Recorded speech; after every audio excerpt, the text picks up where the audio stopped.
ಖಾರ, ಬಣ್ಣ ಮತ್ತು ರುಚಿ ಆಚಿ ಚಿಲ್ಲಿ ಪೌಡರ್. ಇಂದಿನಿಂದ ಬೆಳಗಾವಿಯಲ್ಲಿ ಚಳಿಗಾಲದ ಅಧಿವೇಶನ ಆರಂಭ.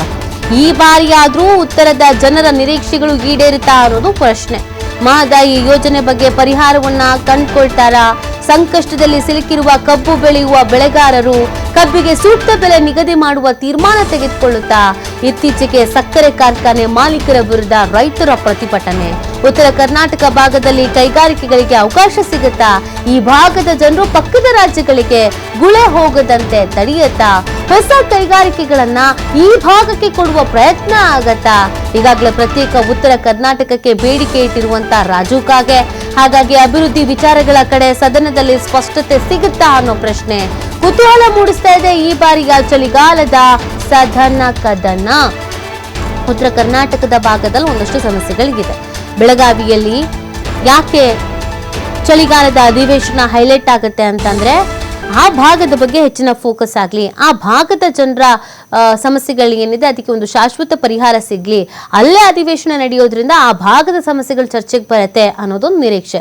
ಬಟ್ ಪ್ರತಿ ಬಾರಿಯೂ ಕೂಡ ಕೇವಲ ಚರ್ಚೆ ಆಗತ್ತೆ. ಈಗ ಹಲವು ಬೇಡಿಕೆಗಳಿದೆ. ಮಹದಾಯಿ ಯೋಜನೆಯ ವಿಚಾರ ಆಗಿರ್ಬೋದು, ಅಥವಾ ಕಬ್ಬು ಬೆಳೆಗಾರರ ಸಂಕಷ್ಟದ ಪರಿಸ್ಥಿತಿ ಆಗಿರ್ಬೋದು, ಮತ್ತೆ ಇನ್ನೂ ಒಂದು ಪ್ರಮುಖವಾಗಿ ವಿಚಾರ ಪ್ರತ್ಯೇಕವಾಗಿ ಜಿಲ್ಲೆ ಅಂತ ಕೇಳ್ಕೊಳ್ತಾ ಇದ್ದಾರೆ. ಮತ್ತೆ ಸಕ್ಕರೆ ಕಾರ್ಖಾನೆ ಮಾಲೀಕರ ವಿರುದ್ಧವೂ ಕೂಡ ಪ್ರತಿಭಟನೆ ಇದೆ. ಇದೆಲ್ಲದ್ರ ಬಗ್ಗೆಯೂ ಕೂಡ ಚರ್ಚೆ ಆಗಿ ಒಂದು ನಿರ್ಧಾರವನ್ನ ಕೈಗೊಳ್ಳಬಹುದಾದ ಸಾಧ್ಯತೆ ಇದೆ ಅನ್ನೋದನ್ನ ನಿರೀಕ್ಷಿಸಲಾಗ್ತಾ ಇದೆ. ನಿರೀಕ್ಷೆ ಇಟ್ಕೊಂಡಿರೋದು ಈ ಬಾರಿನಾದ್ರೂ ಅದಾಗಬಹುದು ಅಂತ. ಆ ಭಾಗದ ಅನೇಕ ನಾಯಕರುಗಳು ಒಂದಷ್ಟು ಸಮಸ್ಯೆಗಳನ್ನ ಇಟ್ಕೊಂಡಿದ್ದಾರೆ. ಈ ಬಗ್ಗೆ ಮತ್ತಷ್ಟು ಮಾಹಿತಿಯನ್ನ ನೀಡ್ತಾರೆ ನಮ್ಮ ಪ್ರತಿನಿಧಿ ಶಿವು. ಬೆಳಗಾವಿಯಿಂದ ಲೈವ್ ನಲ್ಲಿ ಜಾಯಿನ್ ಆಗ್ತಾ ಇದ್ದಾರೆ. ಶಿವು, ಈ ಅಧಿವೇಶನದಲ್ಲಿ ಸಾಕಷ್ಟು ವಿಚಾರಗಳ ಬಗ್ಗೆ ಚರ್ಚೆ ಆಗುತ್ತೆ ಅನ್ನುವಂಥ ನಿರೀಕ್ಷೆಯನ್ನ ರಾಜ್ಯದ ಜನತೆ ಇಟ್ಕೊಂಡಿದ್ದಾರೆ, ಪ್ರಮುಖವಾಗಿ ಉತ್ತರ ಕರ್ನಾಟಕ ಭಾಗದ ಜನರು. ಇದರ ಜೊತೆಗೆ ಸರ್ಕಾರವನ್ನ ಸಂಕಷ್ಟಕ್ಕೆ ಸಿಲುಕಿಸೋದಕ್ಕೆ, ಮುಜುಗರ ಈಡ್ ಮಾಡೋದಕ್ಕೆ ವಿಪಕ್ಷಗಳು ತಯಾರಿಯಾಗಿದೆ. ವಿಪಕ್ಷಗಳಿಗೆ ಟಕ್ಕರ್ ಕೊಡೋದಕ್ಕೆ ಸರ್ಕಾರ ಕೂಡ ತಯಾರಿಯಾಗಿದೆ. ಇವತ್ತು ಮೊದಲ ದಿನದ ಮಹತ್ವ ಏನೇನು ಇರುತ್ತೆ ಅಂತ ಶಿವು?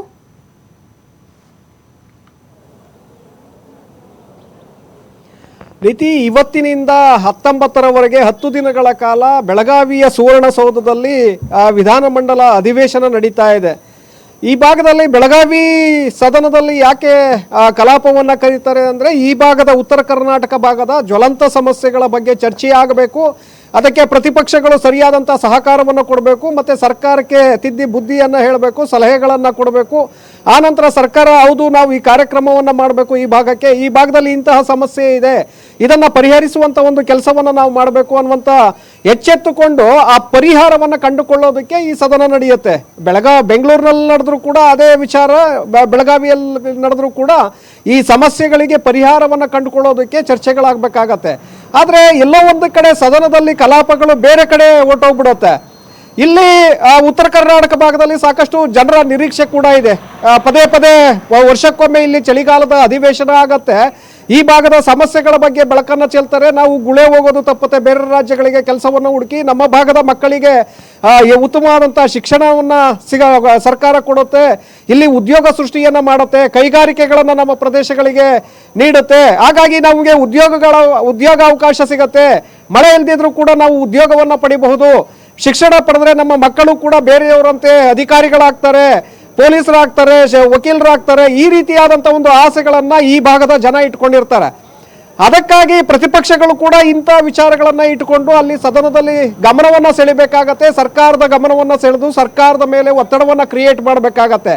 ಆದರೆ ಪ್ರತಿಪಕ್ಷಗಳು ಬೇರೆ ವಿಚಾರಗಳನ್ನು, ಇಲ್ಲಿ ವಿವಾದಾತ್ಮಕವಾದಂಥ ವಿಚಾರಗಳನ್ನು ಇಟ್ಟುಕೊಂಡು ಸದನದ ಸಮಯವನ್ನು ಹಾಳು ಮಾಡುವಂತಹ ಒಂದು ಪ್ರಯತ್ನ ಇರುತ್ತಲ್ಲ, ಇದು ಸರಿಯಾದಂಥ ಒಂದು ಚರ್ಚೆಗಳಾಗೋದಿಲ್ಲ. ಯಾಕೆಂದರೆ ಪ್ರತಿಪಕ್ಷಗಳಿರೋದು ಸರ್ಕಾರದ ಕಿವಿಯನ್ನು ಚುಚ್ಚಬೇಕಾದು.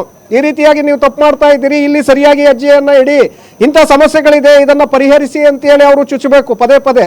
ಆದರೆ ಎಲ್ಲೋ ಒಂದು ಕಡೆ ಬೇರೆ ವಿಚಾರಗಳನ್ನು ಇಟ್ಟುಕೊಂಡು ಹೋಗುವಂಥ ಹಿನ್ನೆಲೆಯಲ್ಲಿ ಇಂತಹ ಸಮಸ್ಯೆಗಳು ಇವತ್ತು ಮೂಲೆ ಗುಂಪಾಗ್ತಾ ಇದೆ. ಹಾಗಾಗಿಯೇ ಪ್ರತಿ ಬಾರಿ ಕೂಡ ಈ ಪ್ರತ್ಯೇಕ ಉತ್ತರ ಕರ್ನಾಟಕದ ಕೂಗು ಕೇಳಿ ಬರ್ತಾ ಇದೆ.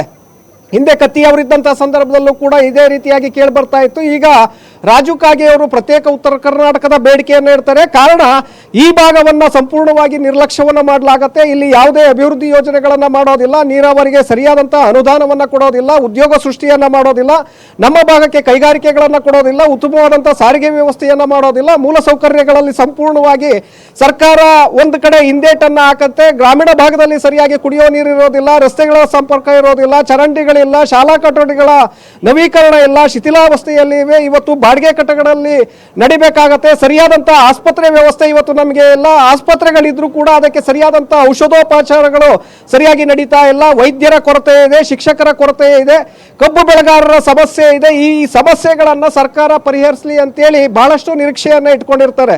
ಏನೋ ಈ ಬಾರಿ ಚಳಿಗಾಲದ ಅಧಿವೇಶನ ಈಗ ನಡೀತಾ ಇದೆ, ನಮ್ಮ ಈ ಸಮಸ್ಯೆಗಳಲ್ಲಿ ಕೆಲವಷ್ಟಾದರೂ ಸಮಸ್ಯೆ ನೀಗಬಹುದು, ಸರ್ಕಾರ ಈ ಕಡೆ ಗಮನವನ್ನು ಹರಿಸಬಹುದು ಅನ್ನುವಂಥ ಒಂದು ಆಸೆ ಅವರಲ್ಲಿ ಇರುತ್ತೆ. ಆದರೆ ಎಲ್ಲ ಒಂದು ಕಡೆ ವಿವಾದಾತ್ಮಕ ವಿಚಾರಗಳು ಸದನದಲ್ಲಿ ಚರ್ಚೆಗೆ ಬರೋದ್ರಿಂದ ಸಹಜವಾಗಿ ಸಮಯಾವಕಾಶ ಅಲ್ಲಿ ವ್ಯರ್ಥವಾಗತ್ತೆ. ಈ ಚರ್ಚೆಗಳಿಗೆ ಅವಕಾಶ ಸಿಗೋದಿಲ್ಲ. ಹಾಗಾಗಿ ಇಲ್ಲಿ ಚಳಿಗಾಲದ ಅಧಿವೇಶನ ನಡೆದರೂ ಕೂಡ ಯಾವುದಕ್ಕೂ ಕೂಡ ಆನ್ಸರ್ ಸಿಗದಂತೆ, ಉತ್ತರ ಸಿಗದಂತೆ ಮುಗಿದು ಹೋಗುತ್ತೆ. ಸಮಸ್ಯೆಗಳು ಹಾಗೆ ಕಂಟಿನ್ಯೂ ಆಗತ್ತೆ. ಇನ್ನು ಉತ್ತರ ಕರ್ನಾಟಕದ ಅಭಿವೃದ್ಧಿ ಆಗುವಂದ್ರೆ ಎಲ್ಲಿಂದ ಸಾಧ್ಯ? ಸೊ ಹಾಗಾಗಿ ಈ ಬಾರಿಯಾದರೂ ಕೂಡ ಅಂತಹ ಒಂದು ಸಮಸ್ಯೆಗಳ ಬಗ್ಗೆ ಚರ್ಚೆ ಆಗಲಿ ಅನ್ನುವಂಥ ನಿರೀಕ್ಷೆ ಇದೆ. ನೋಡಬೇಕಾಗತ್ತೆ ಪ್ರತಿಪಕ್ಷಗಳು ಸರ್ಕಾರವನ್ನು ಯಾವ ರೀತಿಯಾಗಿ ಸಮಸ್ಯೆಗಳನ್ನು ಮುಂದಿಟ್ಟು ಚರ್ಚೆಯನ್ನು ಮಾಡ್ತವೆ, ಸರ್ಕಾರಕ್ಕೆ ಸಲಹೆಯನ್ನು ಕೊಡ್ತವೆ, ನೋಡಬೇಕಾಗತ್ತೆ. ಇದರ ಜೊತೆಗೆ ಪ್ರತಿಪಕ್ಷಗಳು ಬೇರೆ ಬೇರೆ ಅಸ್ತ್ರಗಳನ್ನು ಈಗ ಇಟ್ಕೊಂಡಿದ್ದಾರೆ ಸರ್ಕಾರದ ವಿರುದ್ಧ. ಸರ್ಕಾರಕ್ಕೆ ಡ್ಯಾಮೇಜ್ ಮಾಡಬೇಕು ಅನ್ನುವಂಥ ನಿಟ್ಟಿನಲ್ಲಿ ಬಹಳಷ್ಟು ಅಸ್ತ್ರಗಳನ್ನು ಇಟ್ಕೊಂಡಿದ್ದಾರೆ. ಲೋಪದೋಷಗಳ ಬಗ್ಗೆ ಇವತ್ತು ಬೆಳಕನ್ನು ಚೆಲ್ಲುವಂಥ ಸಾಧ್ಯತೆಗಳಿದೆ. ಇವತ್ತು ಮೊದಲ ದಿನ ಆಗಿರೋದ್ರಿಂದ ಅಗಲಿರುವಂಥ ಗಣ್ಯರಿಗೆ, ಸದನ ಪ್ರಾರಂಭವಾಗ್ತಿದ್ದಾಗೆ ಅಗಲಿದ ಗಣ್ಯರಿಗೆ ಸಂತಾಪವನ್ನು ಸೂಚನೆ ಮಾಡಲಾಗತ್ತೆ. ಯಾಕೆಂದರೆ HY ಮೇಟಿ ಅವರು, ಹಾಲಿ ಶಾಸಕರು ಅವರು ನಿಧನರಾದರು. ತದನಂತರ IAS ಅಧಿಕಾರಿಯವರು ಕೂಡ ಮೊನ್ನೆಯಷ್ಟೇ ಅಪಘಾತದಲ್ಲಿ ಮೃತಪಟ್ಟರು. ಹಾಗೆ ಸಿನಿಮಾ ನಟರು ಕೂಡ ನಿಧನರಾದರು. ಉಮೇಶ್ ಅವರು ನಿಧನರಾದರು. ಬಾಲಿವುಡ್ನ ನಟ ನಿರ್ದೇಶಕರು ಕೂಡ ನಿಧನರಾದರು. ಇವರೆಲ್ಲದರ ಬಗ್ಗೆ ಕೂಡ ಇವತ್ತು ಸಾಲದ ಮರದ ತಿಮ್ಮಕ್ಕನವರು ನಿಧನರಾಗಿದ್ದಾರೆ. ಇವರ ಬಗ್ಗೆ ಮೊದಲಿಗೆ ಸಂತಾಪವನ್ನು, ನಿರ್ಣಯವನ್ನು ಮನ್ನಣೆ ಮಾಡಲಾಗತ್ತೆ. ಅದರ ಮೇಲೆ ನಾಯಕರು ತಮ್ಮ ಅಭಿಪ್ರಾಯಗಳನ್ನು ವ್ಯಕ್ತಪಡಿಸಲಿದ್ದಾರೆ. ಗಣ್ಯರಿಗೆ ಸಂಬಂಧಪಟ್ಟಂತೆ ತಾವು ಕಂಡಂತೆ ಅವರು ಹೇಗಿದ್ರು ಏನು ಅನ್ನುವಂಥದ್ದನ್ನು ಮೊದಲಿಗೆ ಬೆಳಕನ್ನು ಚೆಲ್ಲಲಾಗತ್ತೆ. ತದನಂತರ ಕಲಾಪವನ್ನು ಮುಂದೂಡುವಂಥ ಸಾಧ್ಯತೆಗಳಿದೆ. ಮೇಟಿಯವರು ಹಾಲಿ ಶಾಸಕರಾಗಿರೋದ್ರಿಂದ ಇವತ್ತು ಈ ಸಂತಾಪ ಸೂಚನೆಯ ನಂತರ ಸದನವನ್ನು ನಾಳೆಗೆ ಮುಂದೂಡಬಹುದು. ಮತ್ತೊಂದು ಕಡೆ ನಾಳೆಯಿಂದ ಮತ್ತಷ್ಟು ಈ ಚರ್ಚೆಗಳಿಗೆ ಅವಕಾಶಗಳು ಸಿಗುತ್ತೆ. ಈಗಾಗಲೇ CM ಕುರ್ಚಿ ವಿಚಾರ ಕಳೆದ 5-6 ತಿಂಗಳಿಂದಲೂ ಕೂಡ ನಾವು ಗಮನಿಸ್ತಾ ಇದ್ದೀವಿ. ಇಡೀ ರಾಜ್ಯದ ಜನ ನೋಡ್ತಾ ಇದ್ದಾರೆ. ಕುರ್ಚಿಗಾಗಿ ಇಬ್ಬರು ನಾಯಕರ ನಡುವೆ ನಡೀತಾ ಇರುವಂತಹ ಕಿತ್ತಾಟ, ಈಗ 3ನೇಯವರು ಕೂಡ ಎಂಟ್ರಿ ಆಗಿದ್ದಾರೆ. ಹಾಗಾಗಿ ಈ ವಿಚಾರವನ್ನು ಮುನ್ನೆಲೆಗೆ ಇಟ್ಕೊಂಡು ಕಾಲೆಳೆಯುವಂಥ ಒಂದು ಪ್ರಯತ್ನವನ್ನು ಪ್ರತಿಪಕ್ಷಗಳು ಮಾಡೋದಕ್ಕೆ ರೆಡಿಯಾಗಿದೆ. ಈಗಾಗಲೇ ಹುಬ್ಬಳ್ಳಿಯಲ್ಲಿ ವಿಜಯೇಂದ್ರ ಅವರು ಕೂಡ ಹೇಳ್ತಿದ್ರು, ನಾವು ಉತ್ತರ ಕರ್ನಾಟಕ ಭಾಗದ ಸಮಸ್ಯೆಗಳ ಬಗ್ಗೆ ಬೆಳಕನ್ನು ಎತ್ತುತ್ತೇವೆ, ಇಲ್ಲಿನ ನೀರಾವರಿ ಯೋಜನೆಗಳ ಬಗ್ಗೆ ನಾವು ಗಮನವನ್ನು ಸೆಳೆಯುತ್ತೇವೆ, ಕಬ್ಬು ಬೆಳೆಗಾರರ ಸಮಸ್ಯೆಗಳ ಬಗ್ಗೆ ನಾವು ಹೇಳ್ತೇವೆ, ಮೆಕ್ಕೆಜೋಳ ಬೆಳೆಗೆ ಸಂಬಂಧಪಟ್ಟಂತೆ ನಾವು ಸುವರ್ಣಸೌಧಕ್ಕೆ ಮುತ್ತಿಗೆಯನ್ನು ಹಾಕ್ತೇವೆ ಅಂತೇಳಿ ಈಗಾಗಲೇ ಹುಬ್ಬಳ್ಳಿಯಲ್ಲಿ ಮಾಧ್ಯಮಗಳ ಹೇಳಿಕೆಯನ್ನು ಕೊಟ್ಟಿದ್ದಾರೆ. ಆದರೆ ಇಲ್ಲಿ ಬಂದಾಗ ಏನಾಗುತ್ತೆ ಅಂದರೆ ಇಂಥ ವಿಚಾರಗಳನ್ನು ಇಟ್ಕೊಳ್ತಾರೆ. ಕುರ್ಚಿ ಬದಲಾವಣೆಯ ವಿಚಾರ ಇಡೋದು, ಸರ್ಕಾರ ಮತ್ತು ಪಕ್ಷಕ್ಕೆ ಮುಜುಗರ ಮಾಡಬೇಕು ಅನ್ನುವಂಥ ನಿಟ್ಟಿನಲ್ಲಿ ಇಂಥ ವಿಚಾರಗಳನ್ನು ಅಲ್ಲಿ ತರೋದು, ಅಲ್ಲಿಗೆ ಸಮಯಾವಕಾಶ ಮತ್ತಷ್ಟು ಹೋಗುತ್ತೆ. ನಂತರ ಸರ್ಕಾರ ಕೂಡ ಕೆಲವು ವಿಧೇಯಕಗಳನ್ನು ಮಂಡನೆ ಮಾಡ್ತಾ ಇದೆ, ದ್ವೇಷ ಭಾಷಣದ ವಿಧೇಯಕ.